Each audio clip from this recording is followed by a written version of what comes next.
O Evangelho de Mateus, capítulo 22. Nós vamos ver hoje o texto que trata da parábola das bodas, como é dito aqui na minha Bíblia, possivelmente na versão que os irmãos utilizam, deve trazer o mesmo título.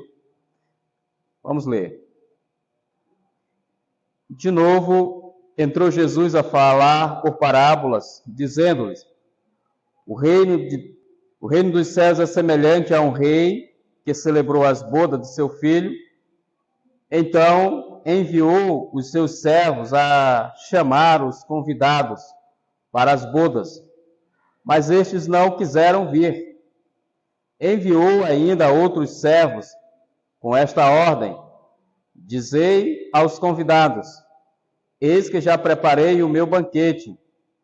Os meus bois e cevados já foram abatidos, e tudo está pronto. Vinde para as bodas.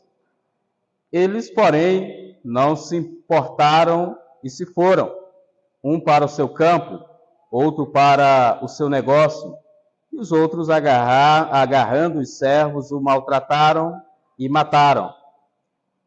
O rei ficou irado e, enviando as suas tropas, exterminou aqueles assassinos e lhes incendiou a cidade. Então, disse aos seus servos: Está pronta a festa, mas os convidados não eram dignos.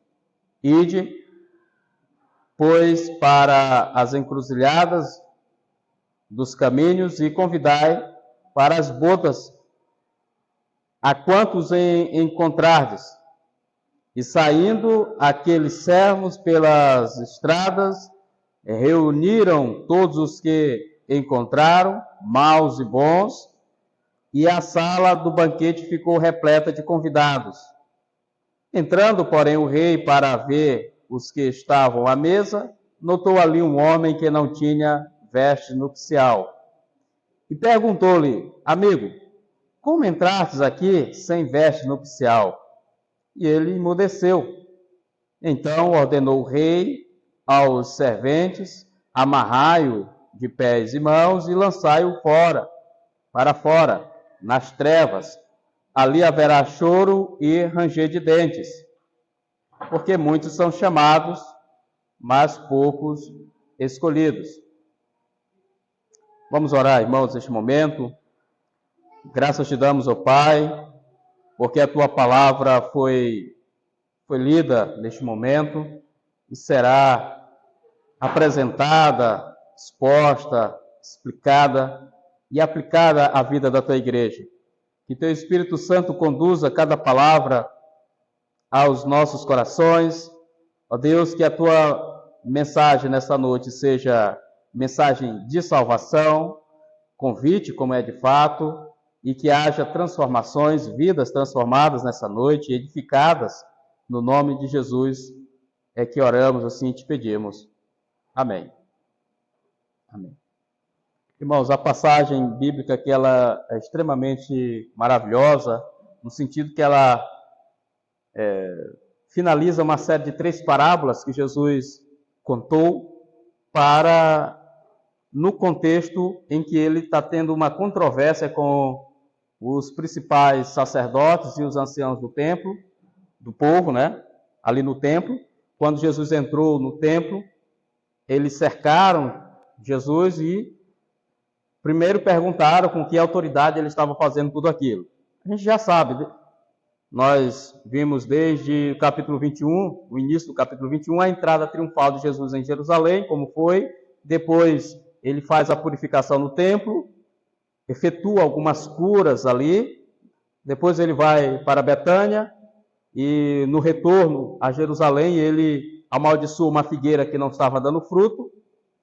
E aí sim, é o contexto que nós estamos agora, a cena é essa. A cena é Jesus está no templo, ensinando, pregando, e ele é cercado pelos principais sacerdotes e os anciãos do povo, os líderes religiosos, e foram questionar a autoridade de Jesus para realizar tudo aquilo que ele estava fazendo, e Jesus não dá a sua identidade, Jesus não diz. Jesus retorna com uma pergunta, a gente já viu isso aqui, E depois Jesus começa a falar para aqueles homens e também para o povo que ali estava presente, através de parábolas.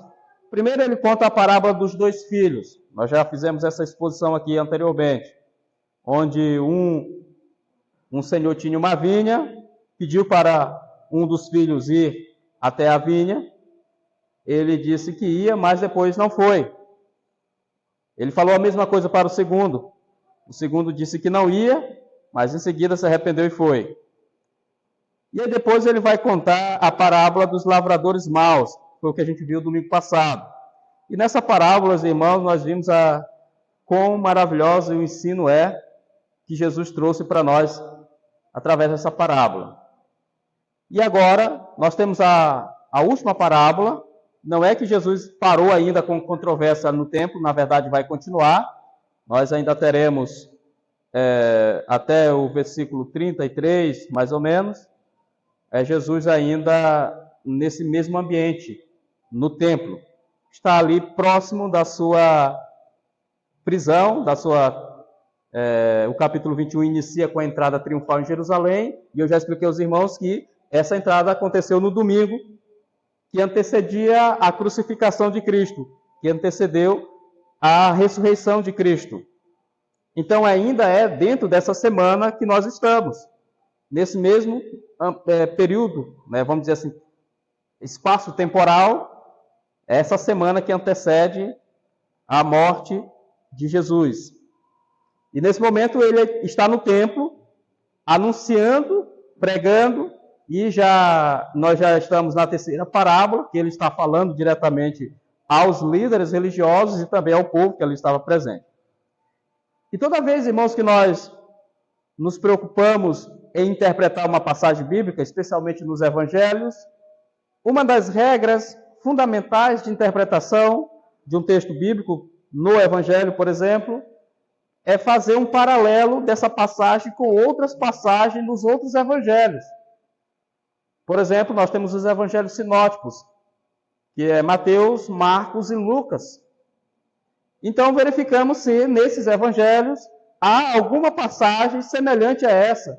A gente chama isso de paralelos, na linguagem mais técnica, de paralelismos. Então, o que a gente faz? Faz uma comparação. Eu já tive a oportunidade de expor aos irmãos aqui o evangelho de Lucas, por exemplo. E no evangelho de Lucas, no capítulo 14, nós temos uma passagem que fala da parábola da grande ceia. Alguns intérpretes desse texto do Novo Testamento vão dizer que essa passagem de Mateus 22 é uma passagem paralela com a de Lucas 14, do versículo 15 até o versículo 24, que trata da grande ceia, a parábola da grande ceia. Já tive a oportunidade, há um bom tempo atrás, de expor essa passagem aqui para os irmãos. Certamente, muitos irmãos que aqui estão não ouviram, não estavam aqui ainda. Mas muitos dos irmãos já estavam. Certamente, alguns vão dizer que é uma passagem paralela, só que o ambiente é diferente. Em Mateus, Jesus está no templo, debatendo ou respondendo às controvérsias dos líderes religiosos. Aqui em Lucas, no capítulo 14, versículo 15, vai dar a informação seguinte: ora, ouvindo tais palavras, um dos que estavam com ele à mesa, disse-lhe: bem-aventurado aquele que comer pão no reino de Deus. Ele, porém, respondeu: certo homem deu uma grande ceia e convidou muitos. Ou seja, o restante da parábola parece ter bastante semelhança com Mateus, sim. Só que o ambiente é outro. Lá em Mateus 22, aqui em Mateus 22, Jesus está no templo. Aqui em Lucas, Jesus está em uma casa, sentado em uma mesa, com várias pessoas ali, certamente os discípulos. Então o ambiente é outro. Possivelmente, e não há nenhum problema com isso, Jesus deve ter contado essas parábolas algumas vezes em ambientes diferentes, com alguma aplicação diferente também. Há algumas diferenças nessas parábolas aqui. Eu não vou tratar dessas diferenças específicas, não é esse o meu objetivo aqui. Por exemplo, há um evangelho chamado Evangelho Sinótico, um evangelho apócrifo de Tomé. O evangelho apócrifo de Tomé, só para explicar aos irmãos, o evangelho apócrifo, um livro apócrifo é aquele que não tem a autenticidade do autor, mas a história, a tradição diz que era de Tomé. Então, o evangelho apócrifo de Tomé traz essa mesma passagem. Uma passagem, eu não estou dizendo que é a mesma, mas parecida. Conta-se de um homem que deu uma festa e convidou a muitos e cada um saiu se recusando ali. Há até algumas riquezas de detalhe lá no Evangelho de Tomé. Eu até trouxe aqui a ler os irmãos, mas eu acabei esquecendo ali no banco, não vou ler, né, a passagem do Evangelho de Tomé, mostrando alguma similaridade com o que está aqui em Mateus e também com o que aparece lá em Lucas, no capítulo 14 de Lucas. Muito bem. Então, de modo geral, nós entendemos o seguinte: não há nenhum problema de Jesus ter contado a mesma parábola em ambiente diferente, com ênfase diferente, com objetivos diferentes. Tá? Por exemplo, aqui em Mateus, no capítulo 22, versículo 14, no final ele diz: porque muitos são chamados, mas poucos escolhidos. Lá em Lucas não aparece essa nota, né, no Evangelho de Lucas. E há muitas diferenças. Então, vamos tratar de Mateus, a ótica daquilo que Mateus escreveu, não pensando em Lucas. Pode haver similaridade, sim, mas alguns intérpretes também vão dizer que essa parábola de Mateus, ela não se repete em nenhuma outra parte dos evangelhos. São controvérsias que existem, não é esse o nosso propósito, resolver essas controvérsias. Muito bem. Então, feito essas questões introdutórias, acredito que o ensino geral da parábola está muito nítido. Não precisa ser uma pessoa extraordinária para descobrir qual é o sentido geral da parábola. Está no versículo 14, que nós acabamos de ler. Muitos são chamados, mas poucos os escolhidos. Então, com base nisso, vamos entender o texto. Vamos fazer a elucidação do texto aqui agora, para que os irmãos consigam compreender melhor a doutrina que aqui está e as aplicações que faremos logo mais. Veja bem, no primeiro versículo, Mateus diz o seguinte: de novo, entrou Jesus a falar, né, por parábolas, dizendo-lhes. Por que Mateus dá essa nota? De novo, quando ele diz de novo, ele está ligando o que Jesus está dizendo agora com o que ele disse anteriormente. O que ele disse anteriormente?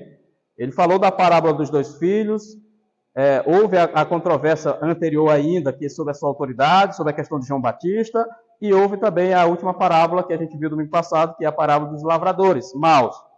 Então, ligando ao ponto anterior, ele diz, de novo, entrou Jesus a falar por parábolas. Então, o ambiente é o mesmo, o tempo é o mesmo, com base nessa expressão de novo.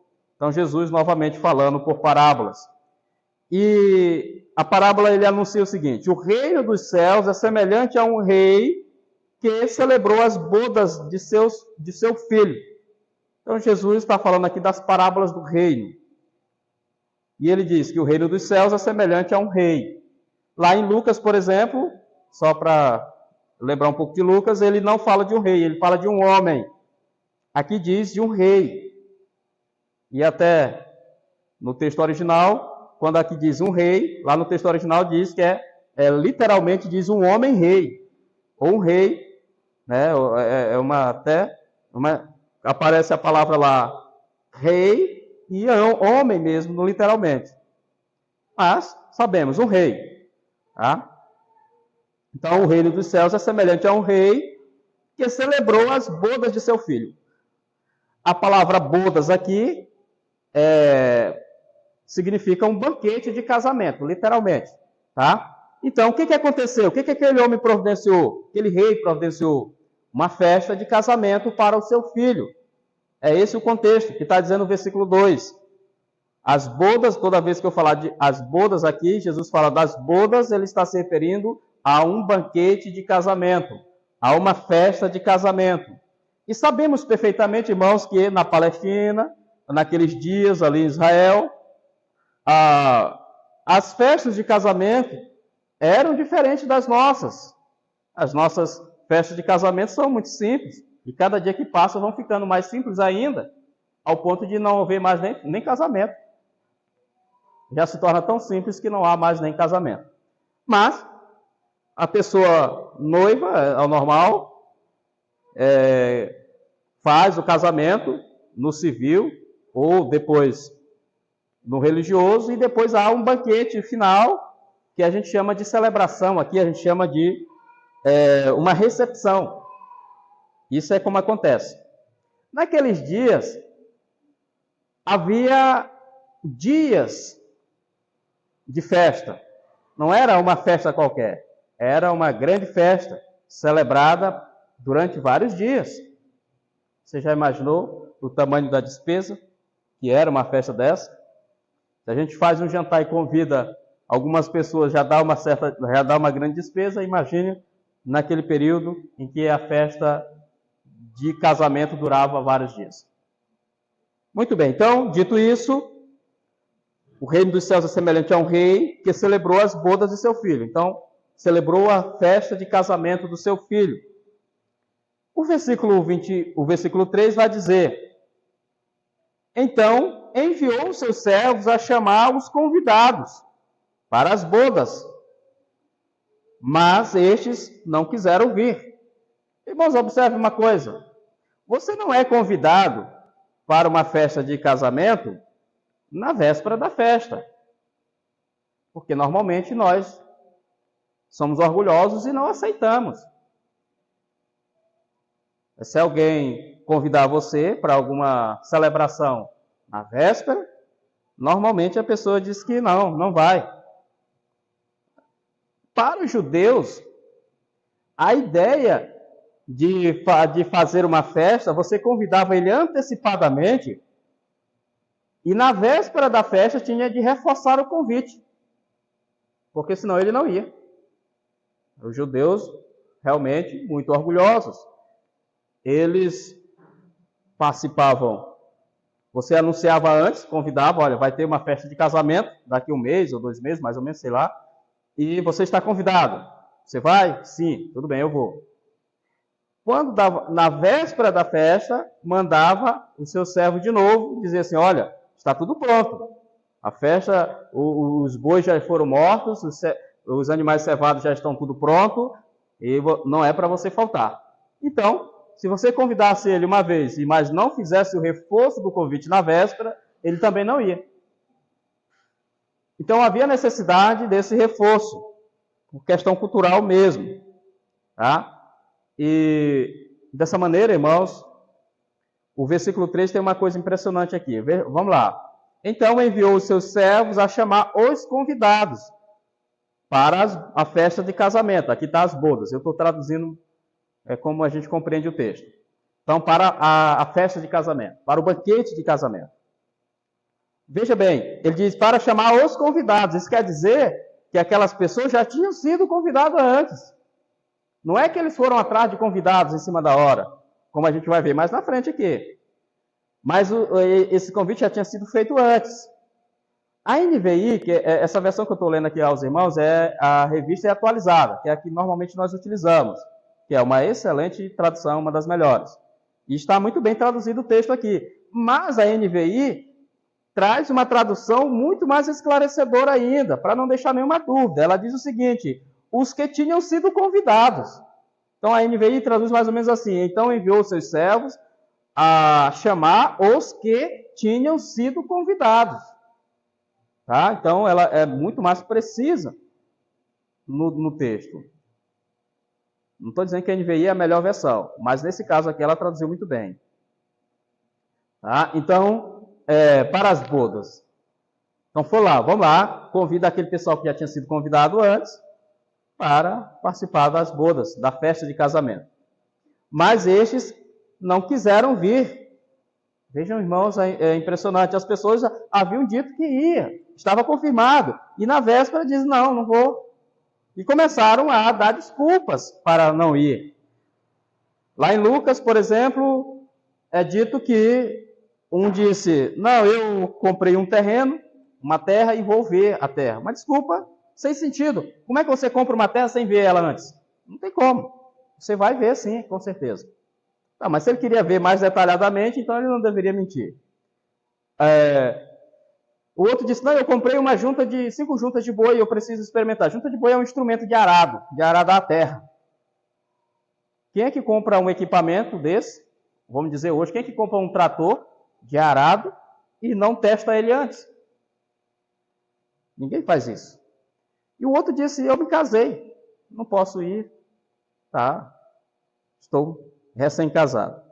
Veja que é interessante que a lei, lá em Deuteronômio, vai dizer que o homem casado, ele tinha 1 ano de licença dos serviços militares e de outros afazeres, só para cuidar ali da sua esposa e cuidar da sua família ali. Então, que coisa, né? Então não havia nenhuma desculpa, mas na lei lá não diz nada sobre festa, sobre participar de festas. Na verdade, seria até um momento interessante para alegrar a noiva, ou a esposa já, né? E eles deram a desculpa. Então aqui em Mateus, ele se resume apenas em dizer que os convidados não quiseram ir ao banquete. Não quiseram ir. Mas lá em Lucas ele dá mais detalhes. No evangelho de Tomé, há alguma riqueza de detalhe a mais sobre essa rejeição. Tá? Que é um texto apócrifo, tá, irmão? Só para lembrar os irmãos, esse texto não tem validade bíblica, não é bíblico, mas serve como algum tipo de fonte histórica. Muito bem, então seguindo o texto, ele diz, no versículo 4, e enviou ainda outros servos, com esta ordem, dizei aos convidados, eis que já preparei o meu banquete. Olha, ele enviou os seus servos para chamar os convidados e eles simplesmente não quiseram vir. E o Senhor, paciente, bondoso, misericordioso, não, vai lá, diz para eles que já está tudo pronto. O banquete, já matei os bois, os animais servados já estão tudo prontos ali para as bodas, para a festa de casamento, ninguém pode faltar. Então, o versículo 4 expressa isso, esse segundo convite. E enviou ainda outros servos com esta ordem, dizei aos convidados, eis que já preparei o meu banquete, e os meus bois e cevados já foram abatidos, e tudo está pronto, vinde para as bodas. Então veja o convite, vinde para as bodas, vinde participar, está tudo pronto, é de graça, você não vai pagar nada, tudo é por minha conta. E aí o versículo 5 vai dizer, eles, porém, não se importaram e se foram. Uns para o seu campo, outros para o seu negócio, e outros, agarrando os servos, os maltrataram e mataram.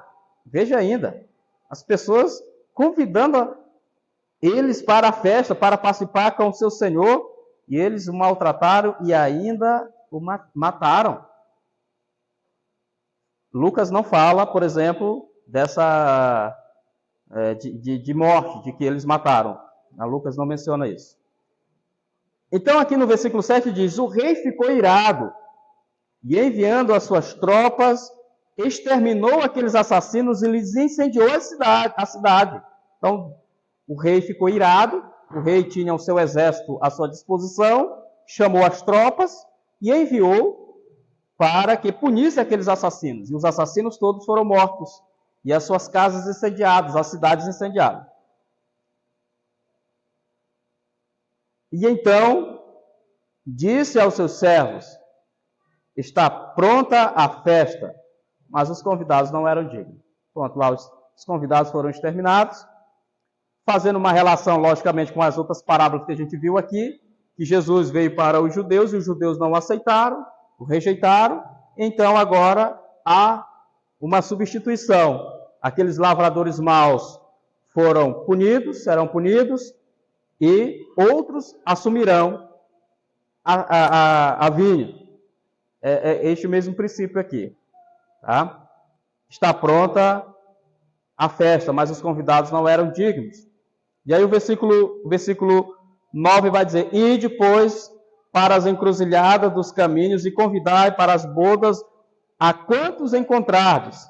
Então, vejam bem o que o texto diz: ide, pois, para as encruzilhadas dos caminhos e convidai para as bodas a quantos encontrardes. Agora mudou. O foco agora é trazer a todos os marginalizados, eu falo de marginais no sentido de pessoas que são marginalizadas, que vivem à margem da sociedade, e ele vai citar aqui no versículo 10, ele vai dizer: e saindo aqueles servos pelas estradas, reuniram todos os que encontraram, maus e bons, e a sala do banquete ficou repleta de convidados. Então, observe, irmãos, até que o versículo 7, a gente dá para ver claramente essa questão da rejeição, do versículo 1 até o versículo 7, a gente vê claramente sobre a rejeição do convite, o convite rejeitado. Já do versículo 8 até o versículo 10, nós vamos ver sobre o episódio no salão da festa. Tá? E aí do versículo 9 até o 14, a gente vai ver sobre a ausência da questão da roupa nupcial. Tá, vamos lá. Então nós estamos aqui, o ambiente agora é o salão da festa. Então o rei disse no versículo 11, entrando porém o rei para... no versículo 10, e saindo aqueles servos pelas estradas, reuniram todos os que encontraram, maus e bons, e a sala do banquete ficou repleta de convidados.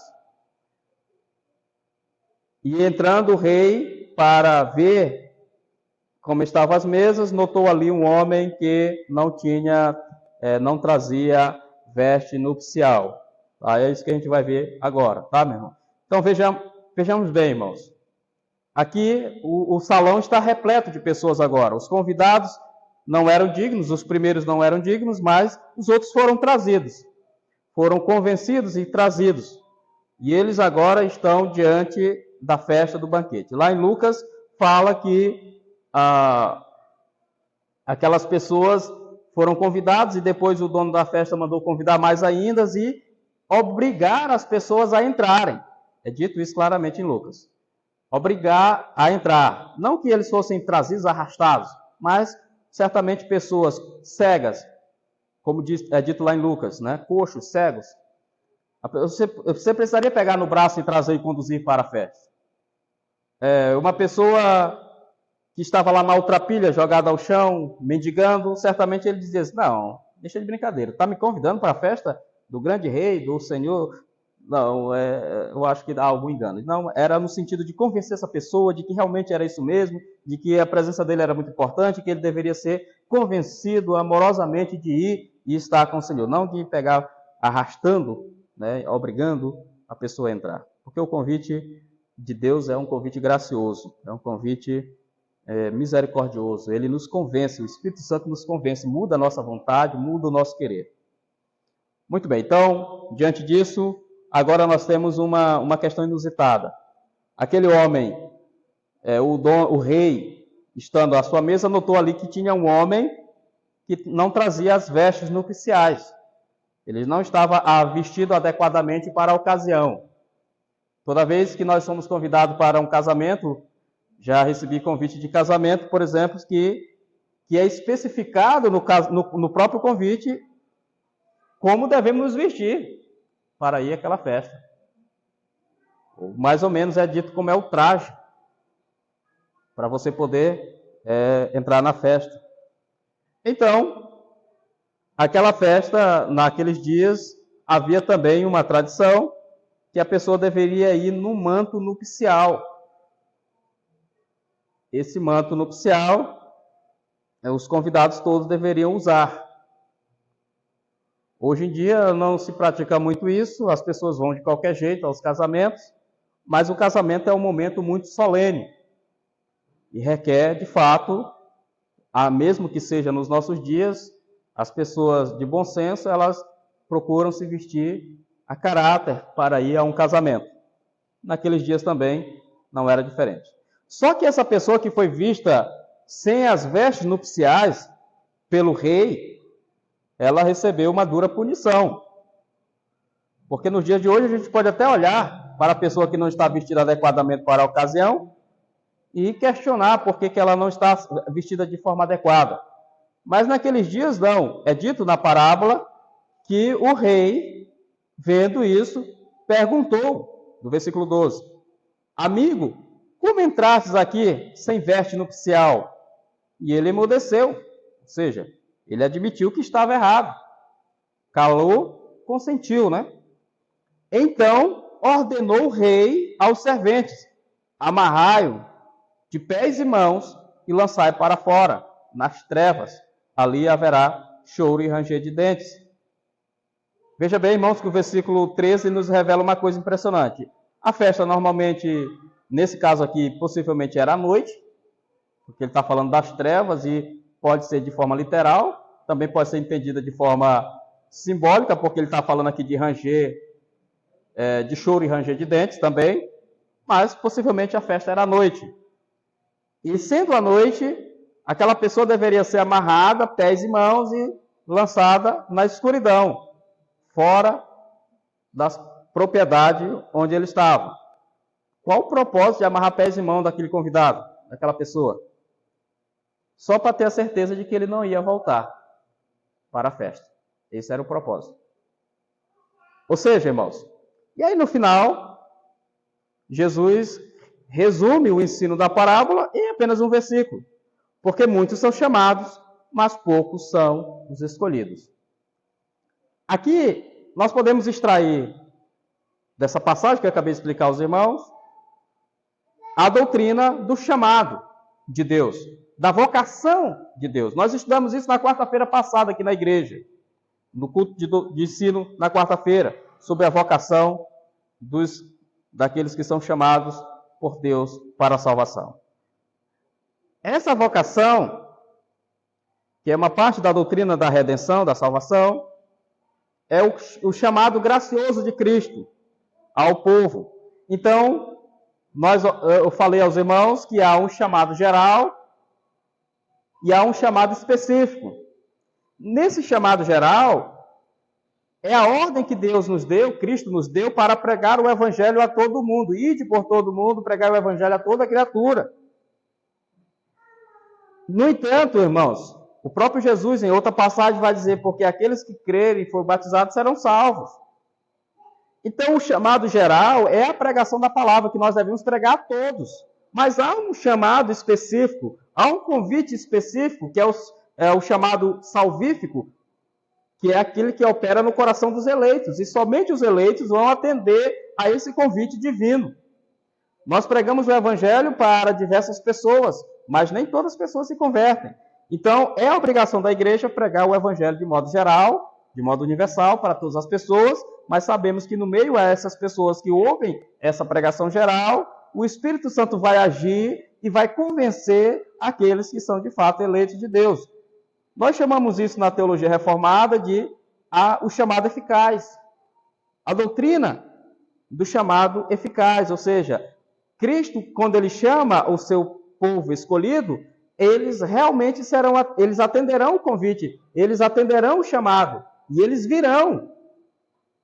E essa parábola nos ensina isso muito bem. Sabe por quê, irmãos? Muitos são chamados. Veja bem, o convite veio primeiro para os judeus. Jesus veio para os que eram seus, e os seus o rejeitaram. E depois o convite é estendido para os gentios. É o que essa parábola está nos ensinando também aqui. Então Jesus, ele pregou mostrando que o convite foi feito para as pessoas que poderiam ser consideradas dignas. Elas não vieram. O próprio texto vai dizer que os convidados não eram dignos mais na frente. E agora o convite é estendido a outros. Esses outros aqui discriminados e rejeitados pela sociedade é uma representação dos gentios. Aqueles que não eram parte da igreja. E agora, os gentios, irmãos, para quem não entende, são todos aqueles que não são de Israel. são pessoas de fora da nação de Israel. Nós somos gentios, por exemplo. Então, os gentios são esses outros marginalizados que foram chamados posteriormente.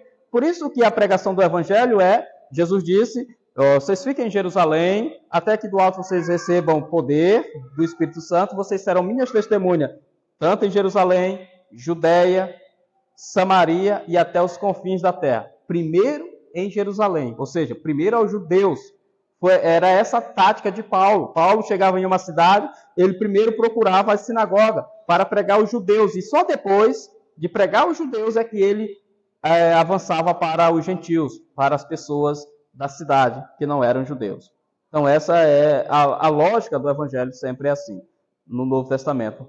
Então, é isso que Jesus está falando aqui, desse convite que foi rejeitado pelo seu próprio povo, mas agora é estendido a outro povo que não era seu. Muitos são chamados e poucos são os escolhidos. É o que resume a doutrina do chamado. Muitos são chamados, é o chamado universal, geral. Poucos escolhidos é o chamado eficaz, a fé salvífica, aqueles que são chamados eficazmente pelo Espírito Santo de Deus. Muito bem, irmãos, diante dessa passagem, nós podemos aprender algumas lições. Eu separei aqui algumas para a gente fazer algumas aplicações aqui. Primeira é que a salvação que é anunciada no Evangelho, ela é comparada a uma festa de casamento. Festa de casamento, irmãos, é tudo de bom, não é? Desde que seja dos outros, porque a nossa gasta muito.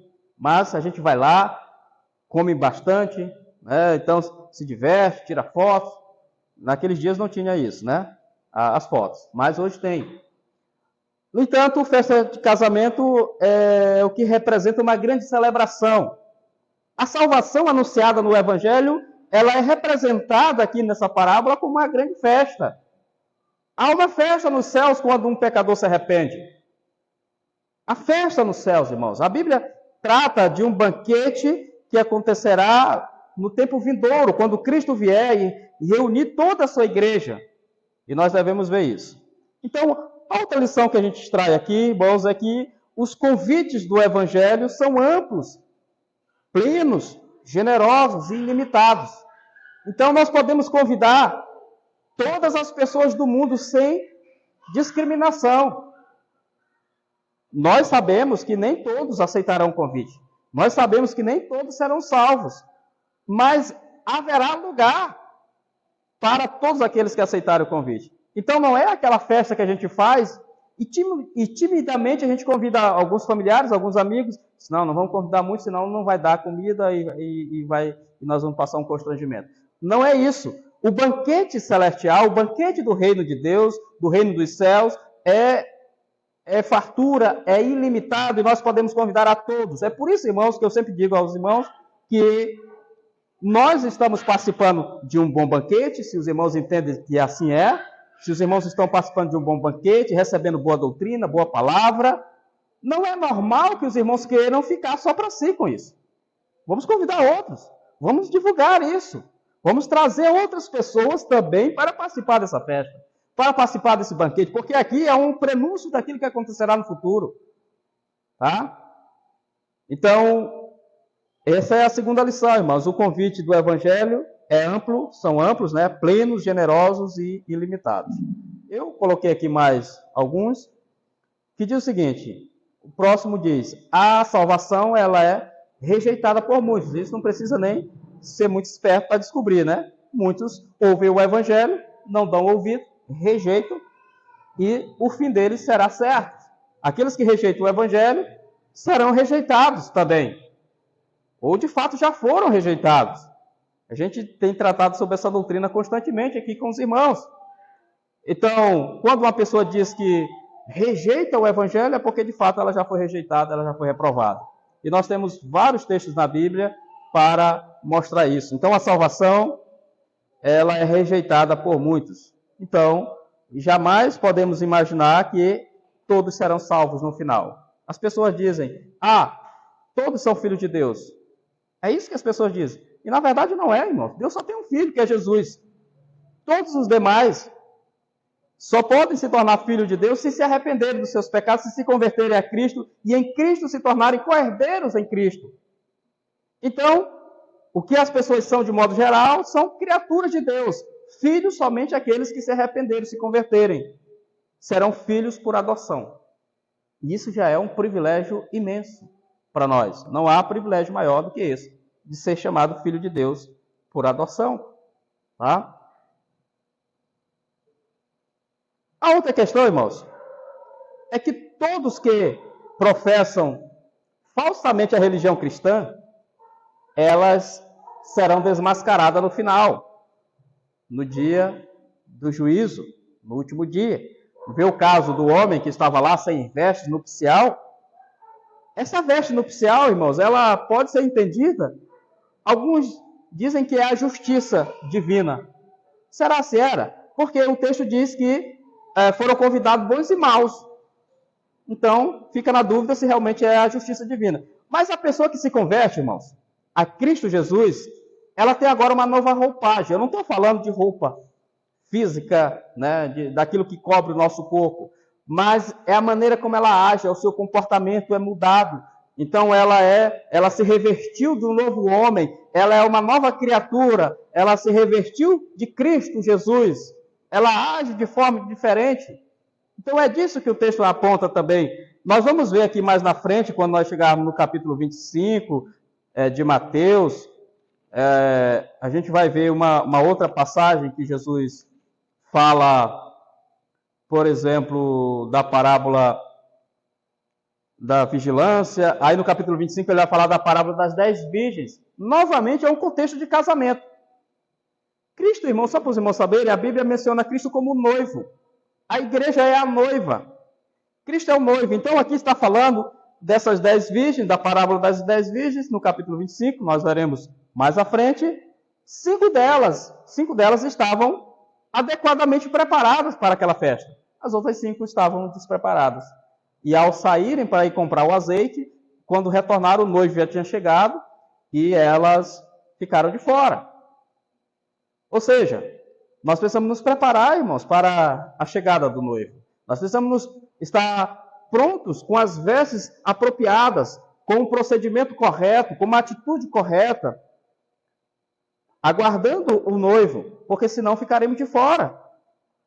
Já pensou? A pessoa, não é o fato de você estar na igreja, ser membro da igreja, que isso garante a você a salvação, porque tem muita gente que pensa assim.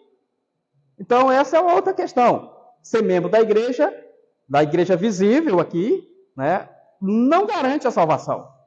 Não é porque você é membro, você foi batizado tal dia, que isso te garante a salvação. O que garante a salvação é se você se converteu de fato, se você está listado na igreja invisível, que é a igreja universal, não é do Edir Macedo, estou falando da igreja de Cristo, que é a igreja de todos os crentes, de todas as épocas, de todos os tempos, de todas as regiões, todas as partes do mundo.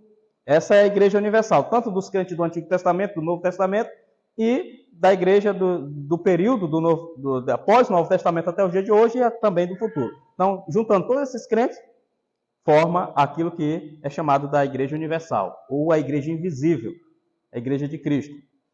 Então, só serão salvos aqueles que tiverem, de fato, arrolados como membros desta igreja invisível, e não da igreja visível simplesmente. Porque tem gente que é membro da igreja, participa das suas atividades, mas se comporta como se não fosse. Essa é uma questão. A pergunta, já estamos finalizando, irmãos? A outra aplicação que faço é o seguinte, preste atenção. São 2 perguntas. Primeira, aceitei realmente o convite de entrar nesta casa de banquete? A minha vida revela que aceitei e que estou a caminho para essa bendita experiência? Então veja a primeira pergunta. Será se eu realmente aceitei o convite para o grande banquete, para a grande festa, para aquelas bodas de casamento? Se você aceitou, você disse sim, eu aceitei. Muito bem. Então a outra pergunta é, você está vivendo de acordo? Você tem as vestes nupciais? Você está vivendo? Então essa que é a questão. Não é simplesmente a veste. Irmãos, eu estou dizendo simplesmente a veste, porque há muita polêmica em torno das vestes nos dias de hoje. Mas eu digo aos irmãos o seguinte, que um crente, uma pessoa que se converteu de fato, ela tem certos pudores com as suas vestes. Ela não vai continuar se vestindo como se vestia antes. Ela muda. Ela não vai andar seminua. Ou ele não vai andar seminu. Ele não vai andar exibindo o seu corpo. Porque, irmãos, nós vivemos uma geração que não consegue esconder mais as suas partes íntimas. Nós vivemos uma geração onde as pessoas querem expor os seus dotes físicos.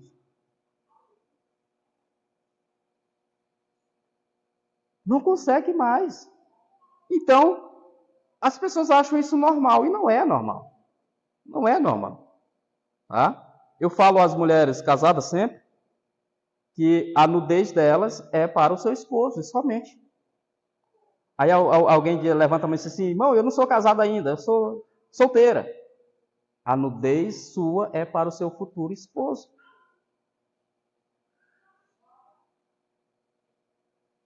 Vocês estão entendendo? Então tenham cuidado com isso, porque um crente verdadeiro, que nasceu de novo, foi regenerado, ele vai proceder de forma condizente com essa nova realidade espiritual. Tá? Então, cubra o seu corpo. Mantenha o seu corpo coberto. Não precisa ser um manto. Da cabeça aos pés, cobrindo o rosto, como fazem os muçulmanos. Mas, cubra o seu corpo. Cubra a sua nudez. Tá? Então,